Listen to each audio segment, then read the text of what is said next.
Slumdog millionaire.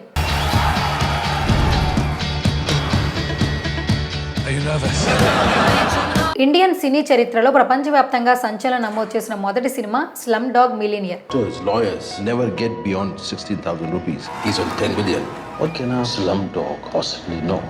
Danny Boyle తెరకెక్కించిన Slumdog millionaire ఎంతటి సంచలనం నమోదు చేసిందో మనందరికీ తెలుసు. ఈ సినిమాతో ఇండియన్ సినిమా ఇండస్ట్రీ ఒక్కసారిగా హైప్ క్రియేట్ చేసింది. ముఖ్యంగా ఏఆర్ రెహమాన్ ఉత్తమ సంగీత దర్శకుడిగా కూడా ఆస్కార్ అవార్డును గెలుచుకున్నారు. ఒక్క ఆస్కార్ మాత్రమే కాదు, పలు విభాగాల్లో ఆస్కార్లు కొల్లగొట్టిన చిత్రం ఇది.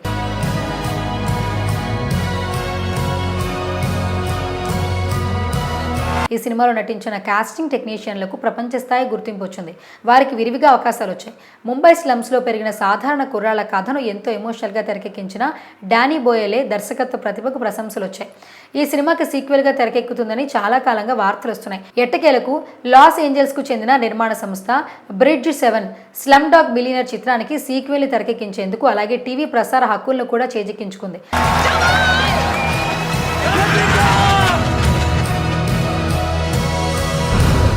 కొత్తగా ప్రారంభమైన బ్యానర్ బ్రిడ్జ్ 7 నిర్మాత స్వాతి శెట్టి, ప్రముఖ సిఏఏ ఏజెంట్ గ్రాంట్ కెస్మాలకు చెందినదిగా వారు సీక్వెల్పై ఆసక్తిని కనబరిచారు. ఫిలిం4 భాగస్వామ్యంతో ఈ సినిమాను నిర్మించిన యూకే ఆధారిత సెలాడోర్ నుంచి హక్కులు కొనుగోలు చేశారు.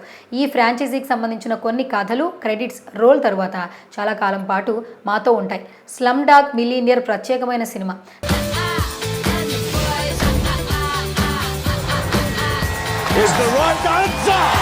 దీని కథనం సార్వజనీనమైనది. సాంస్కృతిక భౌగోళిక అంశాలను స్మరించిన ఎమోషనల్ ఎంటర్టైనర్ ఇది. సీక్వెల్ని తెరకెక్కిస్తామని స్వాతి శెట్టి, గ్రాంట్ కెస్మాన్ ఒక ప్రకటనలో తెలిపారు. 2008లో విడుదలైన స్లమ్డాగ్ మిలియనియర్ చిత్రానికి డానీ బాయిల్ దర్శకత్వం వహించారు. ఈ గ్రిప్పింగ్ డ్రామాకి వికాస్ స్వరూప్ 2005 నవల Q&A స్ఫూర్తి. ఈ చిత్రం 18 ఏళ్ల జమాల్ మాలిక్ ముంబైలోని జుహు మురికివాడలకు చెందిన యువకుడి జీవన ప్రయాణాన్ని తెరపైకెక్కించింది.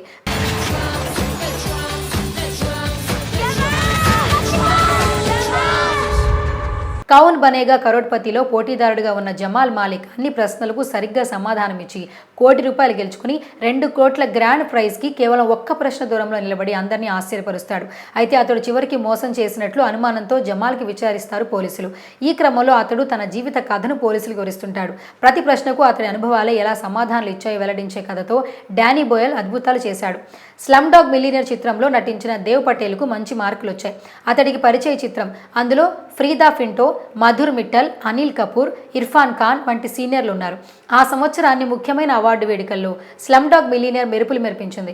81వ అకాడమీ అవార్డుల్లో ఉత్తమ చిత్రం, ఉత్తమ దర్శకుడు, ఉత్తమ అడాప్టిక్ స్క్రీన్స్, ఉత్తమ ఆటోగ్రఫీ, ఉత్తమ సినిమాటోగ్రఫీ, ఉత్తమ చలనచిత్ర ఎడిటింగ్, ఉత్తమ ఒరిజినల్ స్కోర్, ఉత్తమ సౌండ్ మిక్సింగ్ సహా 8 ఆస్కార్లు గెలుచుకుంది. 62వ అవార్డ్స్లో ఈ చిత్రం ఉత్తమ చిత్రంగా, ఉత్తమ దర్శకుడు, ఉత్తమ అడాప్టెడ్ స్క్రీన్ ప్లే, ఉత్తమ సినిమాటోగ్రఫీ, ఉత్తమ చలనచిత్ర సంగీతం, ఉత్తమ ఎడిటింగ్, ఉత్తమ సౌండ్ సహా 7 అవార్డులను సొంతం చేసుకుంది. ఈ ప్రాజెక్ట్ 66వ గోల్డెన్ గ్లోబ్ అవార్డ్స్ లో ఉత్తమ దర్శకుడు, ఉత్తమ చిత్రం, ఉత్తమ స్క్రీన్ ప్లే, ఉత్తమ ఒరిజినల్ స్కోర్ సహా 4 అవార్డులను గెలుచుకుంది. స్లమ్డాగ్ మిలియనియర్ ఫిల్మ్ ఫెస్టివల్లో ప్రపంచ ప్రీమియర్ వేశారు. Toronto International Film Festival, London Film ఫెస్టివల్లో కూడా ప్రదర్శితమైంది. చూడాలి మరి ఇప్పటికే పాన్ ఇండియా సినిమాలతో ప్రపంచవ్యాప్తంగా చెప్పుకుంటున్న ఇండియన్ సినీ ఇండస్ట్రీలో స్లమ్డాగ్ మిలియనియర్ ప్రపంచవ్యాప్తంగా మరో మైలురాయిలను సొంతం చేసుకుంటుందో లేదో. ఏదేమైనా ఈ భారీ హిట్ సినిమాకు సీక్వెల్ వస్తుందని అభిమానులు మాత్రం సంబరపడిపోతున్నారు.